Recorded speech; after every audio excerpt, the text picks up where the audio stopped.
you to not be first? Do we do enough? Well, I never shut up about it. It must have been about 16, 17. We nicked their gilt rings.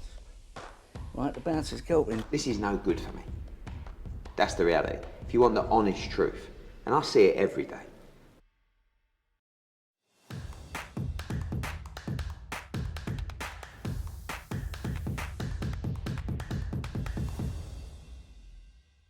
This is Oscar Bevis for IFL TV. Delighted to be joined by Mr. Chris Billam-Smith. Been a while, my friend. How's things? Yeah, very well, thank you, mate. All good. Yourself? Yeah, good, mate. Good. Just talk to us about Caroline Dubois. I feel like the second she turned professional, there was always the thought that she would reach the top, and I guess Saturday's kind of the first rung on that world title or top level ladder. Yeah, I think it's a bit of a coming out party because it's a tough fight. It's obviously there's a belt on the line, etc. So it's exciting. But yes, she's a phenomenal talent, and the improvements I've seen in the last year have been a joke. And a lot of those I think are probably mental, like growth, and that's only going to keep getting better.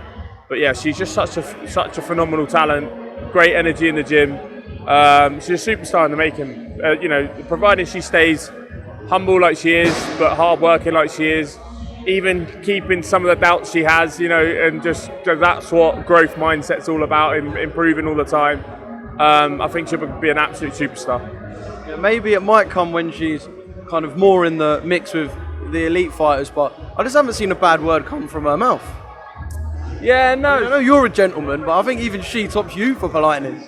Yeah, no, but I quite like it because like me, her and Ellie are kind of the same because we try and be nice people outside the ring and get in the ring and we become savages, and I think that's the best way to do it.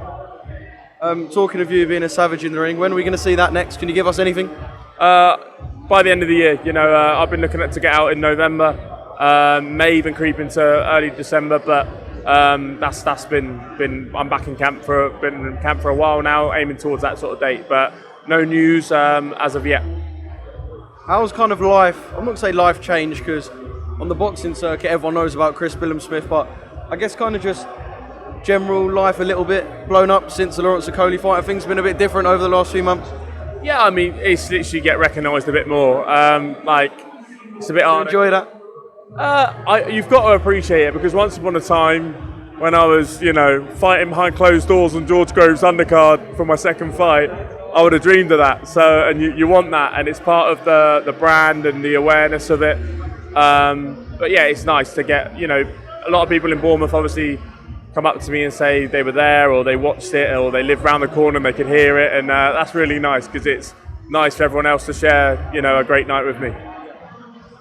In terms of Lawrence, I know he kind of got a few pelters that night from experts, fans, and a lot of people in the game. But contractually, there is a rematch involved. So how is that going to kind of be worked? Are we expecting it next to be Lawrence Okolie? Because we've heard other names, Masternak, Goulamari. How is it going to kind of work with Lawrence and everything going forward? Yeah, I mean, we as far as I'm concerned, I signed into a rematch clause. So in my head, it was like, right, fight Lawrence in May and then fight him, 6 months later or 4 months later or whatever it was. So that's what I've kind of been working towards. There's obviously potential chat of Masternak as well, and I think it'll be one of them too. I don't really know. To be honest, I don't deal with it. I let Shane and Jake McGuigan deal with that, and they speak to the boxer. Hopefully we'll have a better idea in the next few weeks. Where's your preference lie?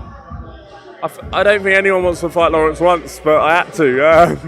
It's not the nicest styles. You don't want to be in those sort of fights. Although I know second time round I'd do a better job because I was ill fight week, which has been well documented, and I just felt that in the ring, and I didn't put on enough weight and things like that. So I know I'd be a lot different animal going into the second fight. But that being said, if you don't have to go over old ground, you don't really want to. If I also signed into that as well, so I knew I was expecting 24 rounds or less with Lawrence, but 2 fights. So if that's the case, then so be it. Yeah, wicked. Well, we can't wait to see you back in the ring. Just across from this show, there'll be a show in Wembley. Jay Opetaya and Jordan Thompson. A massive opportunity for Jordan. One I guess he wasn't expecting to get, but you've got to jump at these things and a chance to throw himself right in the mix. Yeah, absolutely. And like he's got a lot of advantages when it comes to height, physicality. Opetaya is strong. He's got strong legs. I went to the public workout there yesterday and sort of sized them both up against each other. And Jordan's massive for the weight. I sparred Jordan at the beginning of my last camp. 6'7". You know, he puts his punch together. He's got power.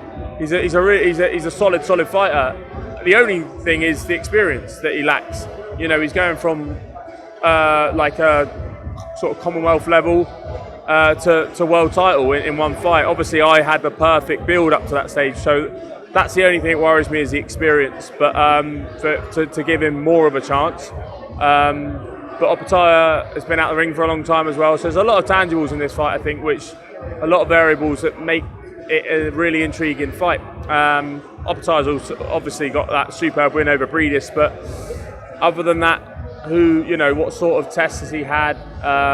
They don't get many down in Australia, so it'd be interesting to see how it unfolds. But if I had to pick a winner, obviously based on previous performances, you go on Opetaya. But I think with all the variables, it's a really intriguing fight. Do you think you can look at it and, I don't want to sound boring, kind of predict how the fight can go in the sense that Jordan's going to want to keep it long, Opetaya's going to kind of want to fight, basically? Yeah, but I suppose his jaw was hanging off at the end of the Breedis fight, so there's that as well. Yeah, he says it's stronger than ever, which is fair enough. But I think the key is, I think someone like Opetaya, you could keep him long, but he's got really good feet. It's like Usyk, you know. He's got that similar sort of style, southpaw. He moves really well, his feet well. He drops his head off the line well, and he can obviously punch a bit as well. So it's. But yeah, Jordan's got power, so I think you've got to nail him, and you've got to nail him early. So you can't let Opetaya get into a rhythm. As soon as you do that, you're chasing the fight, and when you're inexperienced and you're chasing a fight at that level, it's going to be really difficult to catch up. So I think Jordan's got to go in there and try and land something really significant early to head or body, and then he's got every chance. To not be first. Do we do enough? Well, I never shut up about it. It must have been about 17. We nicked their guilt rings. Right, the bouncer's guilt ring. This is no good for me. That's the reality. If you want the honest truth, and I see it every day,